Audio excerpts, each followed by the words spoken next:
Yeah, it's time for more dangerous business going out your door. So today will be Chapter 5. Yes, let us begin. And it begins with a song of some sort, and I don't know what to do. Whatever. So, sha na na na na na na na na na na na na, going on an adventure. Sha na na na na na na na na na na na, going on an adventure. Rainbow, what in tarnation are you doing? Applejack called up to her flying friend. They had been on the move for about 3 hours now, the ever-free forest passing swiftly around them. They were following a mostly clear road that had already taken them past the chorus hut in the wild woods. They had arrived at the river that cut through the forest, and were now galloping on its right bank. They knew from studying a map that the river's headwaters were up in the Draken Ridge Mountains, and by following it upstream they hoped to reach the mountains by nightfall. "Well, Pinkie Pie's not here, and some pony has to sing," Dash said. "No, some pony doesn't have to sing," the Earth Pony quickly replied. "In fact, avoiding singing is one of the reasons I didn't want Pinkie Pie coming on this trip." "Aw, come on, AJ." "No, I'm putting my hoof down. No singing." Rainbow Dash was silent for a few moments. "Can I at least do the sha-na-nas?" "No, no sha-na-nas. That'll just lead to singing." The Pegasus passed a few more moments in silence. Finally she said, "Well, can I at least hum?" Applejack glanced at her friend and saw the innocent expression on her face. She knew better than to be fooled. Rainbow was hardly ever innocent, but couldn't deny the pout. "I guess you can hum." She finally relented. "Yay!" Rainbow Dash cried. She immediately began humming the jaunty tune of the song she had just been singing. Applejack gritted her teeth and tried to block it out. This effort was not helped by Rarity, who moments later began humming the song herself, adding her smooth, dulcet hum to Dash's coarser one. It was one of the rare times Applejack wished he could walk on only 2 hooves, so the other 2 could be free to be stuffed into her ears. Rainbow Dash had been delighted to hear Rarity joining in with her humming. Looking down, she saw the white unicorn was also keeping pace with Applejack rather well. She was still bringing up the rear, but not far behind at all. In fact, she was right at Applejack's heels. They were actually moving fairly quickly. "Maybe we can make it in time after all," she thought. "Rope!" Rarity collided with Applejack's hindquarters as the Earth Pony screeched to a sudden halt. Dash shot past them before coming to a hard stop and whirling around. "What? What's wrong? What is it?" the Pegasus cried. "Confound it all! I knew I forgot something!" Applejack cried, stomping her hoof angrily into the ground. "I forgot to pack any rope." Rarity was rubbing her horn with her hoof. "Is that all?" she deadpanned. "Oh, sure, y'all laugh," Applejack huffed, "but rope's a right handy thing to have around. I'm already thinking of a dozen ways we'll probably need it." "Well, we can't go back," Dash said. "We've got to keep going. Going back would waste too much time." Applejack glanced back down at the riverbank. She sighed. "I suppose y'all are right." She resumed her previous gallop. "But we're going to be sorry when we don't have no rope. Mark my words." "Sure, and when that time comes, yeah, we'll mark 'em," Dash muttered, flapping her wings once more. As morning turned to afternoon, the ponies' stomachs began to churn. Rarity in particular was feeling hungry. Running was harder work than flying, and she was not as used to sustained physical exertion as Applejack. At her insistence, they stopped for lunch beside the river. Applejack opened her saddlebags and plucked out 3 apples, 2 of which she rolled across the grass to Rarity and Rainbow Dash. "That's it?" Dash said. "That's all from the bag," said the Earth Pony, closing her saddlebag with a snap. "We gotta make these apples last, so if you're hungrier for more," she lowered her head and bit up a chunk of grass, "get to foraging." Rarity drew back in disgust. "You mean eat raw grass? It hasn't even been seasoned. Don't you have some salt?" "Girl, I had a lot more important things to pack than salt," Applejack said. "If you wanted salt, you should have packed it yourself." "Come on, Rares," Dash said with a smile, chewing her grass with her mouth open. "It's spring. Everything's nice and juicy." "Ugh," the unicorn grumbled. taking out her sunglasses and using magic to place them on her face. "If you want, I can go up and pull some leaves off for you," Dash offered. "They're really tasty." No, Rarity muttered. She bent down and daintily took a bite of grass. She chewed it, wincing slightly at the raw, unrefined taste. She swallowed hard. "It's quite bracing. Besides, the raw thing is so hip nowadays." She took another bite of grass, gritting her teeth at the taste. "The things I do for friendship," she thought. "Oh, Twilight, I do hope this is all worthwhile." They ate fairly quickly, at Rainbow Dash's insistence. The rainbow-maned Pegasus was eager to remain on the move as much as possible. Rarity ate as much grass as she could stand before mercifully moving on to the much more appetizing apple. Applejack unceremoniously chomped her way through most of the grass around her. Dash ate some grass, then flew up to snip at some of the oak leaves hanging overhead. Applejack and Dash insisted that they were not lounge, so the three ponies rose to their hooves and resumed their pursuit, causing Rarity to whine about the damage to her digestion. All the while, the Drakenridge Mountains loomed closer and closer over the tops of the trees, until their summits were no longer visible, and they were merely a great wall of rock. By evening, the sun had already gone down beyond the mountains, putting the whole of the forest in rapidly deepening shadow. Their path was no longer level. They had begun to gently climb, and the odd boulder was now appearing, jutting out of the ground amidst the trees as they galloped past. "Hold it!" Rainbow Dash suddenly cried, causing Applejack and Rarity to screech to a halt. The two grounded ponies looked at their flying companion, who was intently glancing skyward. "It's gonna rain," she said. "We should probably camp for the night." "I didn't think there was any storm scheduled for this evening," Rarity remarked. "Everfree Forest, remember?" Dash said, flapping her wings gently as she descended to the ground. "The weather here makes itself." Indeed, nothing in the Everfree Forest followed a schedule, unlike every other part of Equestria. Nature worked completely on its own in the wild green forest. Animals cared for themselves. Weather systems formed on their own, and plants grew completely free of pony guidance. It was extremely strange, and one of the reasons why Ponyville was still considered a frontier town despite being centuries old. To verify Dash's instincts, a distant rumble vibrated in Applejack's chest. Turning around, she could see a bank of dark clouds rolling towards them, flashing occasionally with brilliant white bursts of light. The wind was also picking up, the trees beginning to sway. "Oh goodness, let's please do get under cover before it starts raining," Rarity cried, stomping her hooves one then the other in quick succession. "Hold on, Sugar Cube," Applejack said, trotting off the path into the trees. "I've got a tarp in my saddlebag that we can sling over a branch. Of course, it sure would be nice if we had some rope." Yeah, Dash muttered, following her into the trees. "Look, there's lots of rocks around," she said, kicking at one near her hoof. "We can just use those to secure the tarp.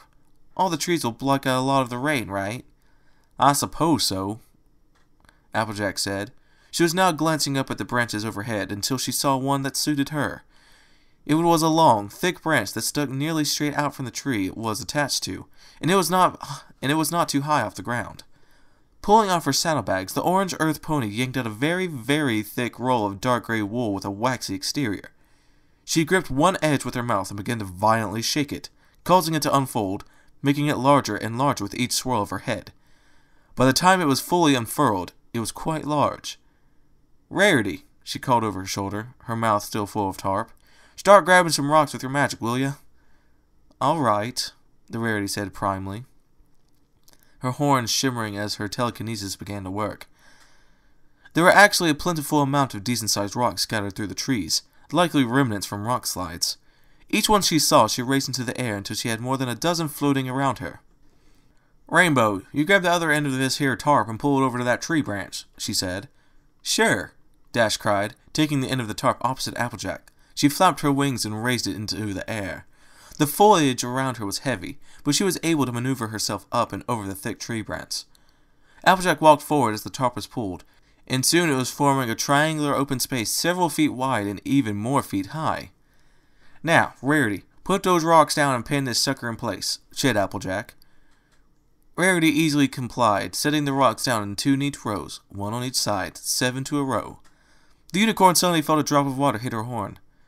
And not a moment too soon, she said. Another raindrop came down, then another, and water was falling rapidly from the sky. The 3 ponies quickly scurried under their makeshift shelter, and rain pattering down upon the oilskin surface. So, Rarity began, as Applejack laid out one of her blankets on the ground, tomorrow it's up the mountains, then. Hopefully we can make it over 'em in a day, Applejack said. Or at least make it to the peaks in one day. I hope it won't be too snowy. At this time of year, there's definitely still going to be some snow, Rainbow Dash observed. I hope you ponies packed warm. Oh, no need to worry about that, dear Rainbow, Rarity said smugly. I'm more than adequately equipped to handle a little cold weather. But Applejack, I hope you brought something more than just the hat. I got my old quilted vest in here. That should be enough, said Applejack, patting her saddlebags. A vest? No, of course that's not going to be enough, Rarity said. I'll have to lend you one of my sweaters. I don't need no... I insist, the Rarity said firmly. She looked over at Rainbow Dash. Although you don't even have anything packed. I'm perfectly fine, said Dash. Pegasuses don't get cold. Pegasi, Rarity corrected her. Whatever! So, Applejack interrupted them pointedly. Once we get over those mountains, what's next? What's on the other side? Some other place, Rainbow Dash said, rolling over into her back. I've seen it a few times from the air. It looks like a big field of gold. Rarity, didn't Twilight give you that book about the lands beyond Equestria? Applejack asked. Ah, yes, the unicorn exclaimed. She used her magic to open her saddlebag and float the book through the air. Settling it down in front of her, she opened it to the table of contents. The book was rather short and was organized into 4 sections, each based on a compass direction. Let me see. We'll be crossing the western border, right? The other 2 nodded. Rarity flipped to the page where the west section was started. Everfree Forest, Drakenridge Mountains. Aha! Ahem. She cleared her throat. Beyond the Drakenridge Mountains, Equestria is neighbored by the kingdom of Gildendale, a broad land of plains and grasses inhabited by free-roaming bands of earth ponies. Equestria and Gildendale have long had cordial relations, including a treaty binding each kingdom to come to the other side's aid in the event of disaster. However, individual Dale ponies are often wary and suspicious of strangers, so travelers are advised to be cautious. Applejack was grinning. Land's sakes, a whole country full of earth ponies? That sounds like my kind of place. They certainly sound like rough and tumble lot, Rarity said. What's this business about them being free-roaming? Do they not live in cities, I wonder? I bet they just wander around wherever they want, said Rainbow Dash. She smiled, putting her hooves behind her head. No rules, no borders, no restrictions. A pony free to live off the land and be her own filly. I hope they aren't that lackadaisy, Applejack said. That might be a Pegasus's wet idea of a good life, but us earth ponies know the value of a little organization and hard work. And I reckon that's true even outside of Equestria. These ponies don't sound like farmers and factory workers, AJ, Dash said. They almost sound fierce, tough. I wonder if we'll see any big, strapping stallions, Rarity mentioned offhand. A bit of primitivism can be attractive in a stallion if he doesn't take himself too seriously. Okay, girls, let's not get too caught up, Applejack said. Remember, we're not going for a vacation. We gotta cross Gildendale as fast as we can to make it to the Archback Mountains. Rarity, does the book say anything about the mountains? Rarity turned the pages with her magic, scanning them rapidly. It doesn't seem to say so. I believe this book is concerned solely with the lands that border Equestria, not what borders those lands in turn. But the fact that there's no mention of the mountains might imply that Gildendale's borders don't extend all the way to them. So we'd have to cross another different country, Dash said. That's just great. Remember, Rarity said, we only have to get there in 2 weeks. Once we get to the mountains and find the flower, we can use Spike's fire to send it right back. She used her magic to pluck the bottle of green and purple dragon flames. From her saddlebag. They had all agreed that Rarity should be the one to carry the dragon fire, due to her skill at keeping track of minute details. Be careful with that thing, Applejack said. If we lose it or break the bottle, we're in a mess of manure. Just then the Earth Pony's stomach growled. Huh, I reckon it's time for dinner then. Rarity and Rainbow Dash chuckled. Applejack smiled and began to pluck apples from her saddlebag. After dinner, Applejack pulled out more blankets, and Rarity produced a pillow enchanted to conform to the shape of her head. Rainbow Dash opted to use one of the blankets as additional padding beneath her. She was unused to sleeping on the ground, and its hardness was unnerving and distracting. The Pegasus had chosen a spot nearest to the entrance of the tarp, though far away enough to keep her out of the rain. Restless, she had trouble relaxing, so while Applejack and Rarity talked, of all things, about business, Applejack was discussing her family plans for extending the south orchard at Sweet Apple Acres. She stared up at the storming sky. Suddenly, a long, jagged bolt of lightning lanced through the heavens, curling around a bank of clouds and turning the whole world blinding white. Rainbow Dash was entranced. She rose to her hooves without realizing it, causing the other two ponies to glance her way. You all right, Rainbow? Applejack asked. What? Dash remarked. She shook her head. Oh, sorry, I'm fine. You're not scared of the lightning, are you? Rarity said. Rainbow Dash gave her a strange look over her shoulder. She then looked at the ground. You're scared of lightning? Rarity said, incredulous. Don't you Pegasus ponies fly around in storms and hurricanes all the time? I'm not scared, Dash cried. Her face switched from angry to uneasy to bashful and more. Lightning just makes me nervous is all. Why? Applejack asked. Like Rarity said, Pegasi fly through storms all the time. Y'all control storms, right? Well, sure, I'm totally cool with storms, Dash quickly insisted. Wind, clouds, rain, even tornadoes, they're no problem. She glanced up at the storming heavens again. But lightning, I can't. Rarity murmured. Dash wasn't looking at them. Come on, spit it out, Applejack insisted. I'd kinda like to go to bed. I can't control lightning, Dash said in one breath. She turned around, and they were surprised to see her blushing. It's the one part of storms that I can't control. Have you ever tried? Rarity asked. Oh, loads of times, Dash said, finally laying back down.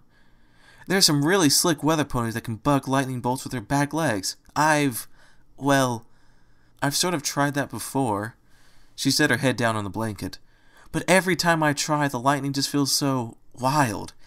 It's hot and fast and bright, and I can never be fast enough to control it, no matter how fast I fly. I just wind up getting close to it, and nearly fries my tail off. She sighed. Rarity and Applejack were silent. Finally, Applejack said, Don't get upset, Sugar Cube. There's plenty of stuff lots of ponies can't do. Shucks, I can't shear sheep. I'm an awful tennis player, Rarity offered brightly. Applejack arched an eyebrow at her. Well, I am. I've never been able to get the hang of the overhead serve. Look, I'm tired, girls, Dash said, not turning to look at them. Can we just go to sleep? A mighty fine idea, Applejack said. We gotta get up early tomorrow if we want to make it over this mountain by nightfall. Snuggling under her blanket, she yawned and laid her head back on the saddlebags. Sweet dreams, every pony. Rarity slipped down on a sleeping mask and tucked the blanket around her, before gently slipping into the covers and laying her head on the pillow. She was the first to fall asleep, breathing gently within minutes. She had a very long and hard day. Applejack followed shortly after her, snoring gently within half an hour. Rainbow Dash remained awake, tossing and turning on top of the blankets. She rolled herself up in her own blanket, wrapped around like a spring roll, but she couldn't sleep. She was thinking about lightning. She thought about it countless times before over the years, and always the same frustration bubbled into her mind. What exactly do I do wrong? She wondered. Every other aspect of weather, rain, wind, snow, clouds, bent to her will, as it did for every other Pegasus. Yet lightning remained beyond her reach, and it tore at her. Not all the time. It wasn't an obsession. But when she did think about it, she thought hard, because she wanted to master lightning. Lightning reminded her of herself. It was fierce and fast and wild and powerful. Lightning was what she wanted it to be like, so why couldn't she control it? Is it because I'm not fast enough? She thought. Am I not fierce enough? Am I not strong enough? Dash, as previously mentioned, was not given to self-doubt, but she was not immune to it either. Her doubts, once stirred, would linger, as they lingered now, following her to sleep where her dreams were filled with the flash of lightning and the sound of pealing thunder. Well, I was thinking about reading the next chapter, but when I looked at it, it looks like it's about twice as long as chapter 5, and I simply don't have that time right now. So unfortunately, everyone, I will have to stop here today.